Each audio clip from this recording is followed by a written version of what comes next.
Welcome to this very special edition of the KJ Masterclass Live, the show which ensures that you profit from your time spent here with experts either through their industry insights, information, or simply learning from them.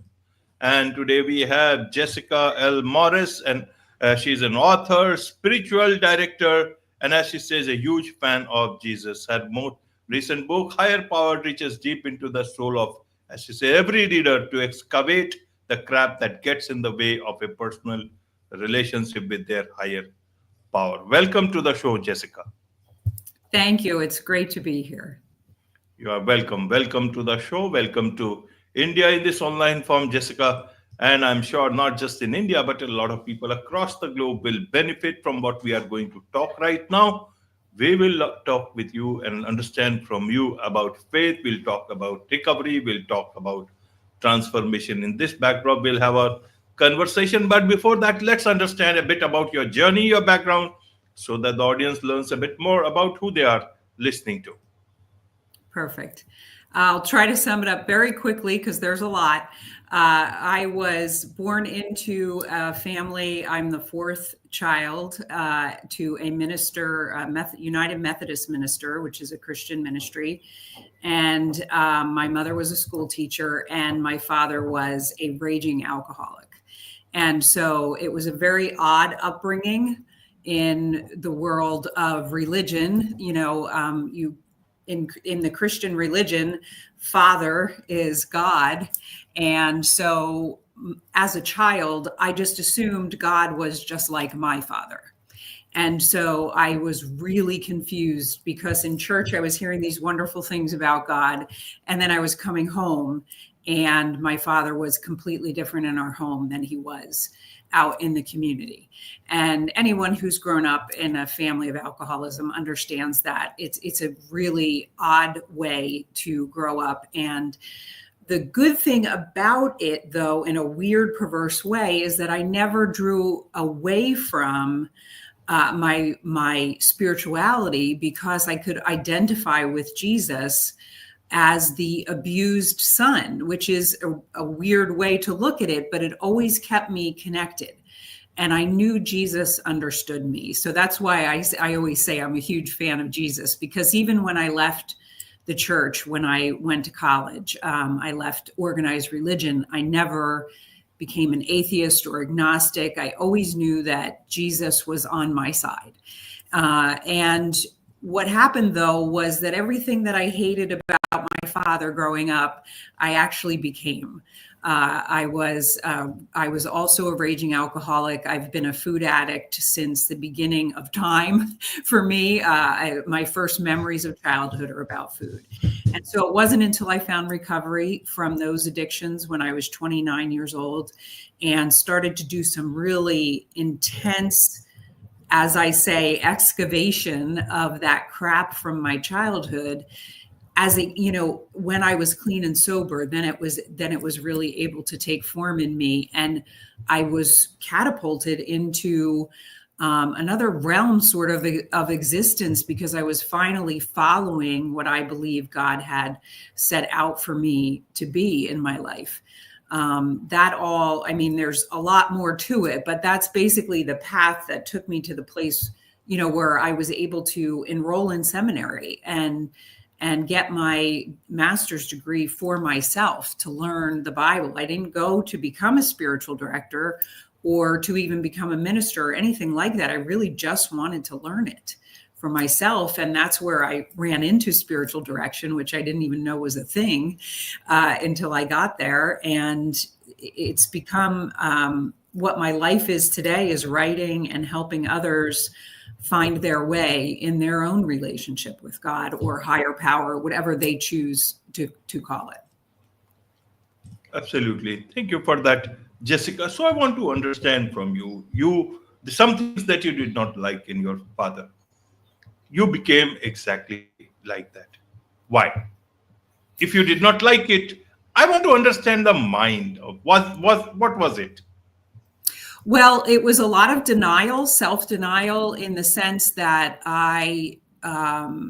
first of all, like I said, my first memories of childhood are of food, like literally where food was I didn't know this, but food was my higher power. I remember stealing food out of my family's cabinets, out of the refrigerator when my mom wasn't looking. I mean, all kinds of crazy things so I could have enough, or I could have more, or it soothed me in a way from the trauma that I was experiencing, perhaps. It doesn't really make too much sense to me why I would do that, but that's mainly because I'm a food addict, and you can't really make sense out of the disease. And then when I was introduced to alcohol, which I was introduced to very young,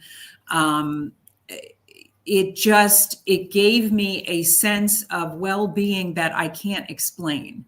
I don't think it's a mistake that the human nature has called, they'll say food and spirits. A bar is called food and spirits because the first taste of alcoholism and the first feeling of alcohol, not alcoholism, gave me a sense of well-being that I never knew before. It gave me a calm. And then it became something that I did for fun.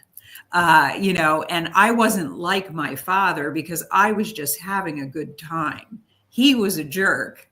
I was just having a good time. Like, I was able to rationalize it in my mind for a very long time until it just became extremely destructive in my life. Both the food and the alcohol playing off of each other. And I started to recognize I have an older sister who, she's 6 years older than I am, but she basically raised me. And she confronted me about it. And she said, I am not going to watch you do to yourself what our dad did to himself and to all of us.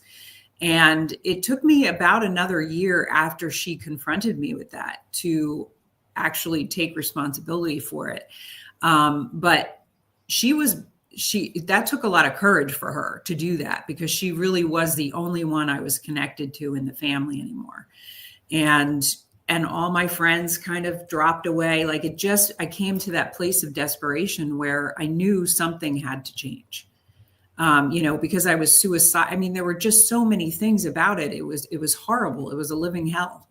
I don't even know how else to describe it. It was very lonely.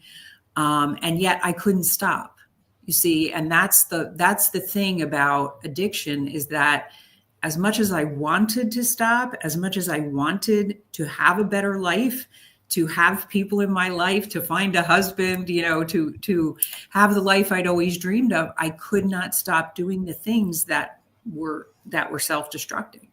And so I had a counselor at the time who sent me to recovery. She pointed me in the direction of 12-step recovery. And I couldn't believe these people understood me the way that they did. And I was absolutely ready, and it just took off from there. Right.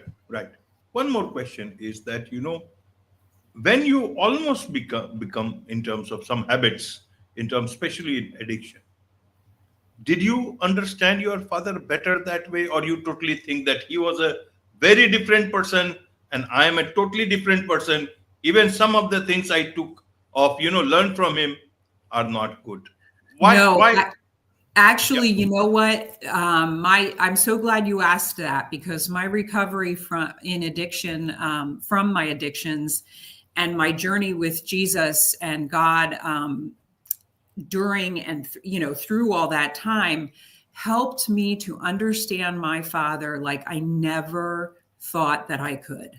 I mean, I never used the word hate with him anymore. In fact, my father passed away in 2007. So it's been quite a while. And I feel, in fact, the entire time that I was in seminary, I felt like he was guiding me. It was an amazing journey because I really connected with him. I understood his pain. I mean, he was 19 years old when my parents got married. That is very young, for a man to get married. And my mom was older than he was. And she wanted children. So they started having children right away. And, he was just a young man. And I'm not excusing his behaviors because it was very traumatic childhood. But I also know the disease of addiction, it takes prisoners. and even if he wanted to be a good dad, he couldn't, because he was a slave to the alcohol. And the only place that he could do it absolutely freely was in our home, because he was a minister. Now, that didn't mean that he didn't drink with others, because he did, but the hardness of it came out in our home.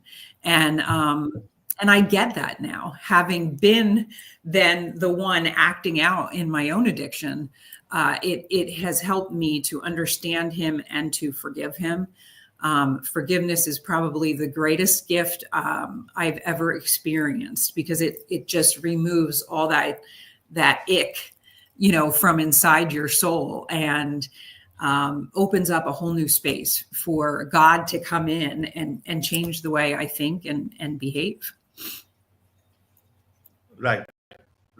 So, are there any unleft things between you and your father? Anything that you think that I should have told this particular part of this, and which I have not? Or you think that you have reconciled with your relationship with your father, with your past? Yeah, I feel very good about it. In fact, I do believe that I will see him in heaven when I pass over, and I'm looking forward to that. I'm looking forward to hugging him and thanking him for the things he did do for me, sort of in person or in spirit, I guess you could say. Absolutely. Yes.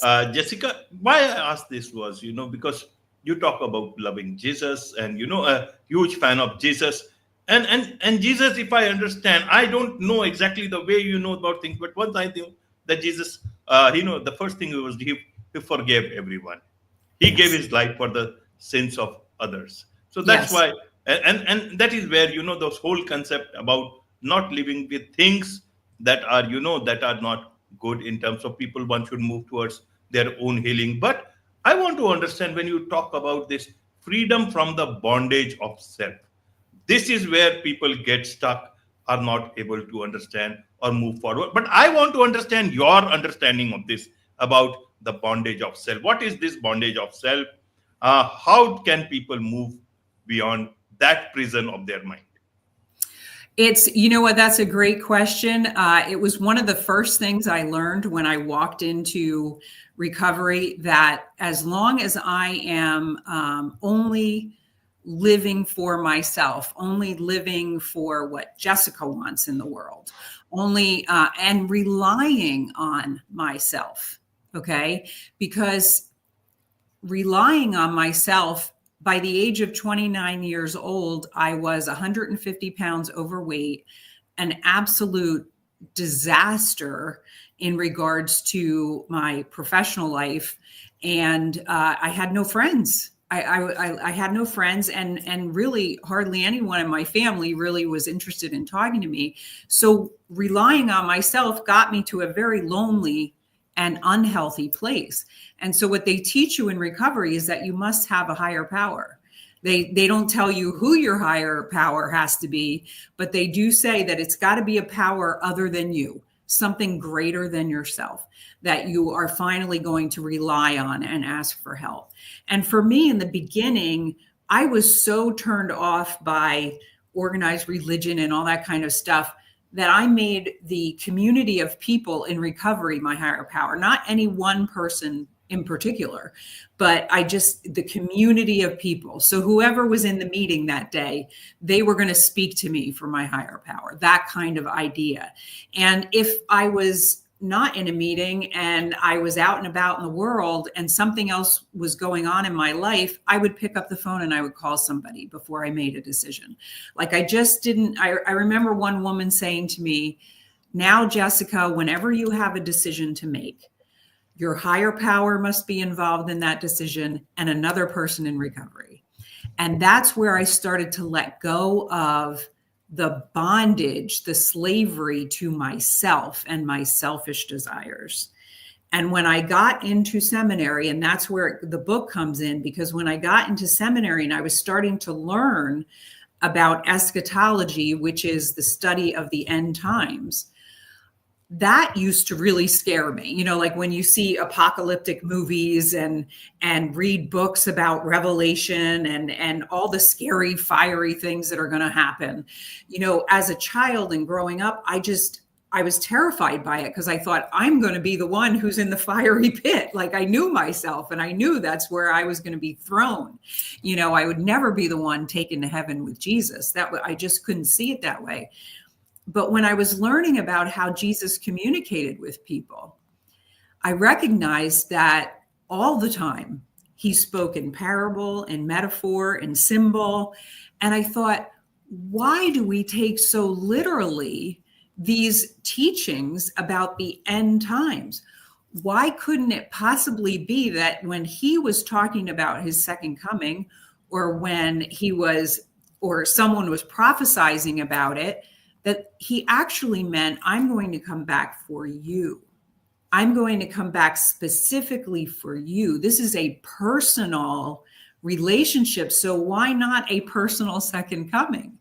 And it sounded so beautiful to me that I couldn't let it go. I was overwhelmed with joy by that idea. And I talked to one of my professors about it, and he said, well, go research it. Maybe it's your thesis, And so I did. I started to look into it, and no one else was talking about this.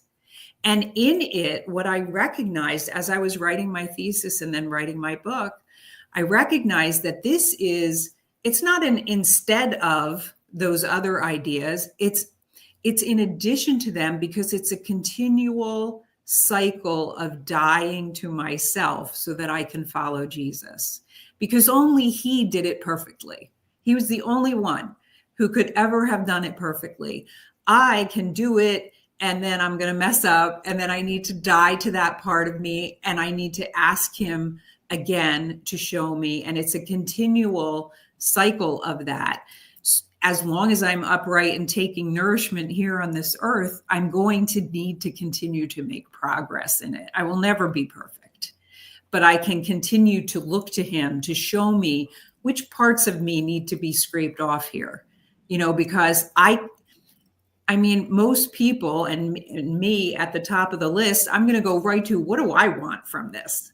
Instead of how can I help someone else? And that really needs to be my first question. Absolutely. So, how does one become this higher power? Means God very clearly said, and we keep on talking about it, that God made us in His own image. When we are in His own image, should we reconnect with ourselves properly, or should we again go to somewhere very, very high up in the sky and connect? Which is the easier one? Why do we take the difficult path, Jessica? You know what? I don't know. I don't know why we take the difficult path. I think we're just stubborn. At least I know I'm stubborn. What I do know is how it has worked for me is, in the beginning, really, it was acting as if, in a way, because in the beginning, I really just wanted to feel better from my addictions. I didn't want to be a slave to food or a slave to alcohol anymore. So when I went into recovery, I just kind of was like, all right, tell me what to do and I'll do it, even if I think it's stupid. That's kind of how I was. And so at first, I just, like, when my sponsor said, get up 10 minutes early in the morning and pray. And I thought, well, that's stupid. What's that going to do for me? But I did it anyway, and I just continued to do the things that they were telling me to do, because they seemed to have a peace that I didn't know could exist. And so it was really just an acting as if at first, and I can't even really tell you where along the line it happened, but I started to look forward to getting up early in the morning and starting my day with God, whether that was in the Word, where I was reading the Bible, or I was doing some journal writing, but it was definite quiet time set aside for just me and God. And what I recognized happening is that if I missed a day, if I, like, for some reason overslept or the alarm didn't go off or something, that day always felt weird, confusing, not quite balanced. And I recognized that always happened when I missed a day. And so I just started to, it became a habit, and then it became not just a habit, but it's actually my favorite time of day, which is why when I saw that your interview times were so early in the morning here, it didn't bother me at all, because it's 6:30 in the morning here. I get up at 4 every day because I want to, because those hours before the rest of the world wakes up, I feel like I've got God all to myself. Now, I know that's not true, but in a way it is, because I do believe the relationship is very personal, and I would never ignore any personal friend that I had here on a regular basis, right? So why would I do that with God? I talk to him all day long, in my mind, in my heart, and in the way that I behave and interact with others. And I know that he's guiding me, and that I need to look to him. He's everywhere. He's not up in the sky, or and he's right here with us right now.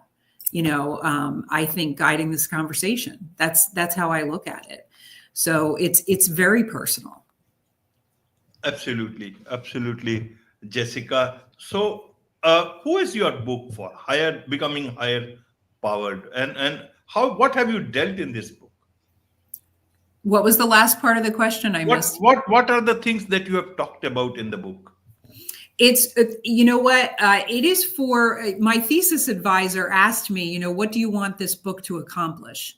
And I basically said, I want anyone who's ever been terrified or afraid of the end times, I hope that they read this, because it really has relieved so much of that fear for me to look at this personal eschatology this way, and to recognize that Jesus's return is very personal, and that it is just for each one of us, so it's not just for, my goal was to write it in a way that even people who, don't have a master's degree in theology would be able to understand everything that I was saying, or even people who've never read the Bible would be able to understand it, because it speaks directly to a transformation in each person's own heart and mind and soul, so that they can have a more peaceful life. And, I speak about my own journey. I speak about the journeys of 3 gentlemen in the New Testament of the Bible: Nicodemus, who was a Jewish Pharisee; Lazarus, who was a friend of Jesus; and the Apostle Paul, who he's written about a third of the New Testament. He was a Pharisee, or a Jewish Pharisee, who Jesus came to in spirit, and then he turned and became the first really planter of Christian churches. And so he's like probably the greatest apostle there is. He never even met Jesus in person when he was here on earth, but he's become one of the greatest writers and teachers. And so I take my journey of recovery and transformation, and I weave it in with those 3 gentlemen. Absolutely, absolutely. You are a spiritual director. What does a spiritual director do, Jessica? A spiritual director, a lot of people misunderstand. They think it's some kind of counseling. It's not counseling. It's basically sitting with someone in a safe, quiet space, and inviting God in, and walking on their journey with them. It's a lot easier to recognize things in someone else. We all know that, right? And so when you're right in the middle of your spiritual journey, sometimes you miss things. So it's an opportunity for someone to come and sit with me and talk about their spiritual journey, and then for me to assist them in recognizing the God movements in their life. Sometimes I do group spiritual direction, where I facilitate a group of, say, 3 to 5 people, where they all share, or I guide them in a meditation, and then they talk about it and they help each other. I help them. It's an amazing way to introduce God to people, both who are within an organized religion and those who are not. God walks with everybody. It doesn't, just because you go to church doesn't mean God walks closer with you. I believe it's about our connection with God and higher power. Right. So a spiritual director guides and help people understand. And what happens to a spiritual director if he or she wants direction for themselves? Who did they go to? Oh, I have my own spiritual director that I go to. And I've been staying in touch with her for, gosh, it's been 8 years now already that she's been my spiritual director. Wonderful. There's much to learn and understand about all these things, Jessica, and I'm sure a lot of people would want to connect with you, learn more about you, what you are doing, about your book.